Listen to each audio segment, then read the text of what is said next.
రాష్ట్ర పారిశ్రామిక రూపురేఖలను మారుస్తూ ఎంఎస్ఎంఈ రంగాన్ని అంతర్జాతీయ స్థాయికి చేర్చడమే లక్ష్యంగా ప్రభుత్వం చరిత్రాత్మక అడుగు వేస్తోంది.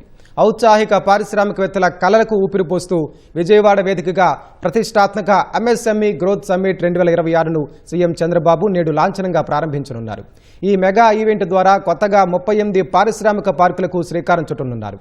ప్రతి ఏటా ఒక పారిశ్రామికవేత్తను తయారు చేయాలన్న ప్రభుత్వ సంకల్పానికి, రాష్ట్ర ఆర్థిక ప్రగతికి ఈ సదస్సు ఒక బలమైన పునాదిగా నిలవనుంది. ఎంఎస్ఎంఈ గ్రోత్ సమ్మిట్ 2026 కు విజయవాడలోని డాక్టర్ బిఆర్ అంబేద్కర్ కళావేదిక ముస్తాబైంది.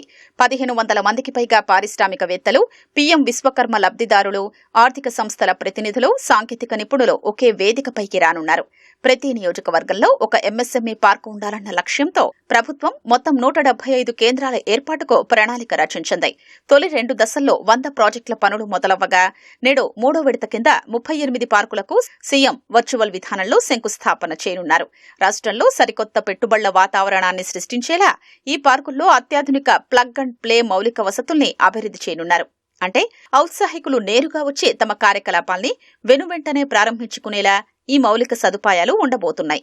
ఎన్టీఆర్ జిల్లాలోని 7 నియోజకవర్గాల్లోనూ ఎంఎస్ఎంఈ పార్కుల ఏర్పాటుకు స్థలాల ఎంపిక పూర్తయింది. జగ్గయ్యపేట, విజయవాడ మధ్య మైలవరం, నందిగామంలో ఎంఎస్ఎంఈ పార్కుల ఏర్పాటుకు అవసరమైన స్థలాల గ్రౌండింగ్ పూర్తి చేసి ప్రస్తుతం పనులు కూడా చేస్తున్నారు. తాజాగా మిగతా విజయవాడ తూర్పు, పశ్చిమ, తిరువూరుల్లోనూ స్థలాల ఎంపికను పూర్తి చేశారు. ఈ 3 నియోజకవర్గాల్లోనూ ప్లాటెడ్ ఫ్యాక్టరీ కాంప్లెక్స్లను నిర్మిస్తారు. తక్కువ స్థలంలో టవర్ల రూపంలో ఈ భవనాలు నిర్మించి ఎక్కువ ఎంఎస్ఎంఈలకు కేటాయిస్తారు. మిగతా 4 నియోజకవర్గాల్లో ఎంఎస్ఎంఈ యూనిట్లను పెట్టేందుకు స్థలాల్ని ఇస్తారు. దీనికి తగ్గట్లుగా విజయవాడలో ఖాళీగా ఉండే 2 ఎకరాల ప్రభుత్వ స్థలాన్ని గుర్తించారు. మిగతా చోట్ల 10 నుంచి 50 ఎకరాల ప్రభుత్వ స్థలాన్ని గుర్తించి పారిశ్రామిక పార్కుల్ని ఏర్పాటు చేస్తున్నారు.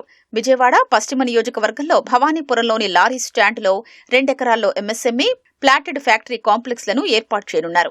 తూర్పు నియోజకవర్గంలో పాలిటెక్నిక్ కళాశాల ప్రాంగణంలో ఎకరా స్థలాన్ని ఎంపిక చేశారు. ఇక్కడ పారిశ్రామిక టవర్ను నిర్మించనున్నారు. తిరువూరులో 50 ఎకరాల్ని గుర్తించారు. ఇక్కడ ఎంఎస్ఎంఈలకు స్థలాల్ని కేటాయించనున్నారు. ఈ మూడింటిని విజయవాడ నుంచి నేడు సీఎం చంద్రబాబు ప్రారంభిస్తారు. గ్రామీణ ఆవిష్కర్తల్ని ప్రోత్సహించే దిశగా రతన్ టాటా ఇన్నోవేషన్ హబ్ ఆధ్వర్యంలో మరో కీలక ఘట్టం ఆవిష్కృతం కానుంది. కుప్పం, మంగళగిరి, పిఠాపురం ప్రాంతాల్లో రూట్యాక్ స్మార్ట్ విలేజ్ సెంటర్ ఎక్స్టెన్షన్ కేంద్రాల్ని సీఎం ప్రారంభిస్తారు. పరిశ్రమల మనుగడకు అవసరమైన ఉమ్మడి కేంద్రాల ఏర్పాటుకు ప్రభుత్వం భారీగా ఆర్థిక ఊతమివ్వనుంది. రాష్ట్ర వ్యాప్తంగా ఉన్న 45 పారిశ్రామిక క్లస్టర్లలో కామన్ ఫెసిలిటీస్ కోసం ఏకంగా 200 కోట్ల నిధుల్ని ఈ సమ్మిట్ వేదికగా విడుదల చేయనున్నారు. ఈ సదస్సు అందరికీ సమాన అవకాశాలు కల్పించేలా రూపుదిద్దుకుంది. ఏపీని గ్లోబల్ మ్యానుఫ్యాక్చరింగ్ హబ్ గా తీర్చిదిద్దే ప్రయాణంలో ఈ గ్రోత్ సమ్మిట్ ఒక గేమ్ చేంజర్ గా మారనుందని పారిశ్రామిక వర్గాలు అంచనా వేస్తున్నాయి.